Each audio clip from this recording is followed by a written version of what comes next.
All right, an update for you now. Today, a federal judge heard additional arguments on our state's fetal heartbeat bill that's currently being held up in court.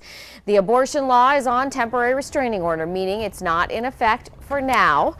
The hearing was to see if the judge will permanently stop the new abortion ban, but she didn't make that decision today. First, she says she's going to decide on whether or not to allow the governor and the Speaker of the House to each submit arguments on this case. I imagine we'll get a ruling of some kind this week. But she's considered everything very carefully. All parties had a chance to argue thoroughly. All the issues have been briefed thoroughly, and it's in her hands now.